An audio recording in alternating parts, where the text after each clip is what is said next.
Kosugaw ICDS Project ni banjaniyaw dini Gosaigaw mukumani singaw thanai Soraibil Bosgaw Goजौ फरायसालियाव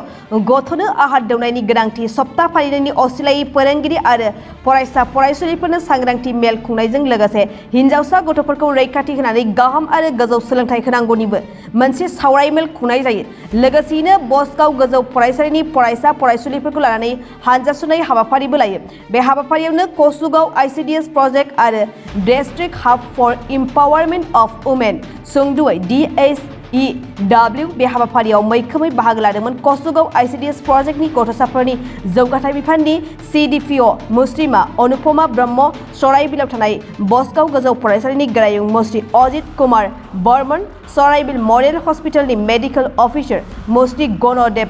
नांबाम आरो बसगाव गोजौ फरायसालिनि लोगो फोरोंगिरि मुस्रि ज्ञानन्द नार्जारी, मुस्रिमा भबानी नार्जारी आरो AMCS UNICEF नि डिस्ट्रिक्ट प्रजेक्ट कोअर्डिनेटर थरायना ग्रेस गांथे बिथांमोना। बे समाव फैदो दानिया बडलेण्ड बुब्लि खौरांनि खौरांगिरि सदीप नार्जारीनि एक्सक्लुसिभनि गेजेरजों आबुङै मिथिना लानि। बे समाव बडलेण्ड बुब्लि नायगिरि नोंथांमोनखौ बयखौबो बरायनानै लाबाय। नंगौ आं दिनैहाय दंफैयो नैबे सराइबिल बाजारनि साखाथियाव थानाय नैबे बसगाव आमेलगाबाद हाई स्कुलनि गथ'फोरखौ लानानै कोसुगाव ICDS प्रजेक्टनि बानजायनायाव दिनैहाय बिथांमोना मोनसे जोबोर गिदिर बा जोबोर गोनांथि रेलि हाबाफारि लानायखौ जोङो नुनो मोन्दों। बे समावनो आङो दंफैयो दिनैहाय बिथांमोना नैबेनि सोमोन्दै लादोंखि बेटि बाचाव बेटि पढ़ाओ आरो बेजों लोगोसेनो बिथांमोना वर्ल्ड ब्रेस्ट फिडिं नैबे हाबाफारिखौ सरजाबनानै नैबे रेलि हाबाफारिखौ लानाय जादों। बे रेलि हाबाफारियाव बिथांमोना 2 किल'मिटारनिबो बारा बिथांमोना रेलि हाबाफारिखौ लादों। नैबे समावहाय जोङो नैबे रेलि हाबाफारियावनो बाहागो लाफैनाय आलासिनिफ्राय जों माखासे बाथ्राफोरखौ मिथिनानै लागोन। फैदो बिदिब्ला बे समावहाय जोङो आलासि बिथांनिफ्राय मोनसे माखासे बाथ्राफोरखौ मिथिनानै लानि। आं बेखौनो फोरमायनो सानदों। आं दिनै कोसुगाव ICDS प्रजेक्टनि CDPO जानानै बाहाय स्कुलनि सराइबिल हाई स्कुलनि गथ'साफोरखौ लानानै लोगोसे आंनिनो अफिसनि मावथिफोर सुपारभाइजार बाय दंमोन आरो लोगोसे अंगनबादि वार्कारफोर दं, लोगोसे पसान टीम दं। जों लोगोयै जयैनो जों हानजा सुनो नागिरदों। आं बेखौनो होननो नागिरदों जे दिनै बेटि बाचाव बेटि पढ़ाओखौ लानानै बियो मोनसे जोंनि गभ अफ इन्डियायाव लन्च खालामनाय जोंनि मानाव गेदेर प्राइम मिनिस्टार नरेन्द्र मदि सारानो बेखौ 2015 22 जानुवारि खालि सिगां गायसनजेनग्रोदों। बिनि आसल थांखियानो जाहैबाय फिसा हिन्जावफोरखौ रैखा खालामनांगौ आरो गोजौ सोलोंथाइ होनांगौ। दानि जोंनि समाजाव ओरैबायदि माने सोलिदों, आवगायनिफ्राय सोलिबोनाय बियो फिसाजोफोरखौ बारा गुरुत्थ होआ, लोगोसे हौवासा गथ'फोरखौ रासिन बेसेन होयो। बे जिनिसा खुनुदिन माने फारागाव फैनो नाङा, जायखौ जेन्डार डिसक्रिमिनेसन होननाय जादों। बियो जाहाथे फारागाव गोलैया, बिनि थाखाय बेनि दिनैनि रेलिनि गेजेरजों आं बेखौनो खौरां हरनो सानदों जे रायजो राजाफोरनो जाहाथे हिन्जावसा गथ'फोरखौबो रैखा खालामनानै बिसोरनो गोजौ मोनसे शिक्षा होनानै गावबा गाव माने उदांस्रियै जाहाथे खामायनानै हारसिङै गसंथानो हानानै बियो थांनानै थानायनि मोनसे राफोद मोनसे सोलोंथाइ लानानै दैदेनलांनो हायो। आथिखालाव जे नुनो मोनो बैफोर हाबाफारिफोरखौहाय बेखौ फोजोबस्रांनो थाखाय जोङो माखासे समाजनि मोनसे हेफाजाब नांगोन जोंनो। बे गथ'साफोरखौ जों जेसेबां हायो एसेबां सोलायहोनो थाखाय जोंनि ICDS निफ्राय जों नाजागासिनो दङ। सोलोंथाइनि गेजेरजों आं सानो बिसोरखौ हाई इडुकेसन हाई सोलोंथाइ होनायनिफ्राय आङो फोजोबस्रांनो हागोन समाजाव, बेबायदि सानदों आङो आंनिफ्राय। ओमफ्राय जेसे हागौ आं एसे नाजागोन। बेनि थाखायनो आङो दिनै रायजो राजाफोरनोबो बे मेसेजखौनो हरनो सानदों दि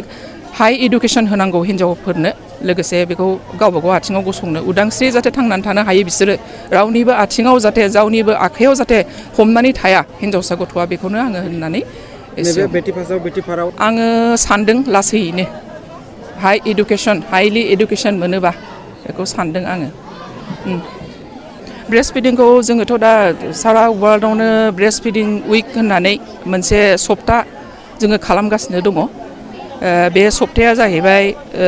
0 to 6 दाननि गथ'सा थानाय बिमा माहारिखौ सोलोंथाइ होनाय जायो। बे जोनोम जानाय लोगो लोगो बिमाया 0 to 6 दाननि गथ' गोरलै थानाय बिमाया खालि गावनि बिखानि गाइखेरखौल' जाहोनांगौ, बिनि बादै गुबुन जेबो जाहोनो मोना। लोगोसे जोनोम जानाय लोगो लोगो जेसे हागौ एसे खालि बे बिमानि गाइखेरखौनो जाहोनांगौ। बिमानि गाइखेरनिफ्राय आरो गुबुन जेबो साबसिन हामसिन गथ'नि थाखाय आदार गैया।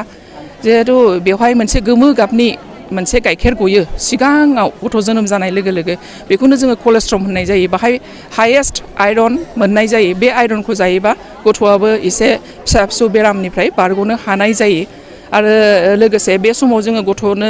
बाहेरानि जेबो बुस्थु जाहोनो नाङा जेरै गोदोनि दिनाव होनोमोन बेरे मोदै जाहोनांगौ गथ'आ गाबबा दै लोंहोनांगौ गाबोबा खिन्थु बेफोरबायदिखौ खुनुदिन जाहोनो नाङा बेफोरबायदिखौ जाहोयोबा लोगोसे आरो गुबुननि बिमानि गाइखेरनि अनगायै गुबुन मोसौनि गाइखेर थेमानि गाइखेर बेफोरबायदिखौ जायोबा गथ'आ डायरियाफोर जानो हागौ आरो गुबुन बेमारावबो भुगिनानै थानो हागौ आथिखालाव जे नुनो गथ'आथ' उन्दै बैसोआव जुदि सासे गथ'आ जोनोम हाबा जायोबा बे समाव गथ' जोनोम होयोबा बिनि देहायावथ' जेबो माने माबायानो देहायानो राफोद जायाखै बेहा गावनो हारसिङै थानो थाखाय बिनि उनाव बियो माबायाव थैनायनि लामायावबो थांनो हागौ लोगोसे गथ'आबो थांगोन लोगोसे बिमायाबो थांगोन बिनि थाखायनो जोङो दा मोनसे स्किम होगासिनो दं दे उन्दै बैसोआव हाबा जानो मोना बेखौ जोङो खालामगासिनो दङ ये प्रोग्राम बहुत सुंदर प्रोग्राम है क्योंकि ये हम लोग वर्ल्ड ब्रेस्ट फीडिंग वीक के साथ साथ जोड़ रहे हैं तो क्योंकि ये बेटे लोग बाद में ये माँ बनने वाले लोग हैं तो इसीलिए इनका सबसे ज़्यादा बड़ा इम्पोर्टेंट जो होता है कि वो बेटियों लोग उनका पढ़ाई ख़त्म करना चाहिए ताकि वो एजुकेटेड माँ बन के ताकि वो उनका बच्चों माँ बनने के बाद भी वो लोग अच्छी तरह से ब्रेस्ट फीडिंग के बारे में और एजुकेटेड मदर अगर हुआ तो बच्चा को भी हेल्दी तरह उसको बच्चा को ले अपब्रिंगिंग हो सकता है क्योंकि अगर उनका पूरा इंडिपेंडेंट माँ अगर हुआ तो और एजुकेटेड माँ हुआ तो उनका बच्चा को भी देखभाल करने का उसका ज़्यादा प्रिविलेज होते हैं जो लड़के लोग छोटे उम्र में शादी होता है उन लोग का ब्रेस्ट के बारे में मतलब किससे बच्चे के लिए खिलाने के लिए क्या प्रॉब्लम हो सकता है आर्डर के लिए ये खाना ब्रेस्ट फीडिंग बोलने से एक्सक्लूसिव ब्रेस्ट फीडिंग बोलने से ये 6 महीना तक होते हैं उसी के बिना अगर कुछ बिल्कुल पानी भी नहीं देना चाहिए और कुछ मोह वगैरह भी देना चाहिए अगर कुछ कोई ब्रेस्ट फीडिंग का बॉटल में किया तो बच्चा का बार बार वो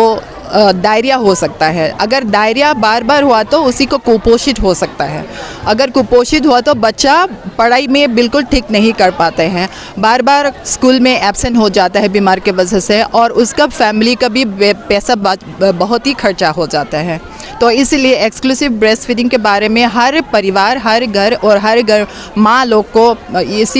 इसी को मालूम होना चाहिए আজি খুব ভাল লাগিছে আমাৰ কচুগাঁও ICDS ব্লকৰ পৰা আমাৰ ইয়াত যেটো প্ৰগ্ৰাম কৰিছে বেটি বাঁচাও বেটি পঢ়াও ইয়াৰ যোগেদি মই এটা মেছেজ দিব বিচাৰিছোঁ যে আমাৰ প্ৰধানমন্ত্ৰী মোদী ডাঙৰীয়াই যি বেটি বাঁচাও বেটি পঢ়াও যেটো প্ৰগ্ৰাম লৈছে ইয়াত যে ল'ৰা বা ছোৱালী বা পুৰুষ বা মহিলাৰ ক্ষেত্ৰত যে কোনো ধৰণৰ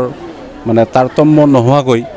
যে সবে যে একেলগে আগবাঢ়ি যাব লাগে এইটো এটা ভাল খবৰ আৰু এই মেছেজটো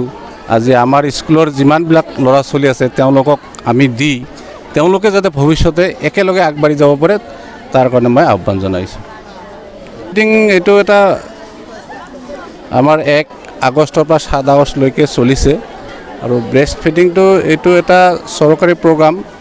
তো ইয়াৰ যোগেদি আমাৰ ল'ৰা ছোৱালীক আমি যেহেতু মা আমাৰ ল'ৰা বা আমাৰ ছোৱালী আমাৰ ভৱিষ্যত প্ৰজন্ম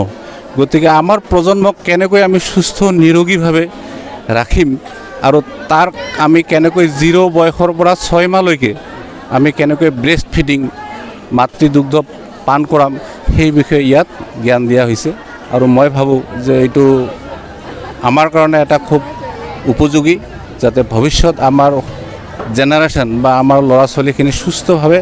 সবলভাৱে ভৱিষ্যতে আগবাঢ়িব পাৰে তাৰে মই কামনা কৰিছোঁ नैबे बेटी बाचाव बेटी पढ़ाव आरो लोगोसेयैहाय वर्ल्ड ब्रेस्ट फीडिं नैबे हाबाफारिनि गेजेरजोंहाय आलासि महरै बाहागो लाफैनाय बिथांनिफ्राय माखासे गोनांथार बाथ्राफोरखौ मिथिनो मोनबाय गसाइगावनिफ्राय सदीप नार्जारिनि खौरां एसेनोसै गोजोन्थों गोजोनथाव खौरां बाजाज बाइक सालायनो मोजां मोनग्राफोरनि थाखाय गोजोनथाव खौरां दावहारु अट' एजेन्सिया बाजाज बाइक सालायनो मोजां मोनग्रा रायजो राजाफोरनो होगासिनो दं इन्डिपेन्डेन्ट डेनि थाखाय ल' डाउन पेमेन्ट आरो इजि एक्सचेन्ज अफार 1 आगस्तनिफ्राय 15 आगस्तसिम होगासिनो दं क'क्राझार दावहारु अट' एजेन्सिया आरो क'क्राझार जिल्लानि सिङाव थानाय काराइगाव, दतमा आरो बडगावआवबो 3 आगस्टआव फेस्टिभ आउटलेट गोदानै बेखेवनो थांगासिनो दावहारु अट' एजेन्सि बे गोदानै बेखेवनाय ब्रान्च श'रुमआवबो ल' डाउन पेमेन्ट आरो इजि एक्सचेन्ज अफार लानो हागोन।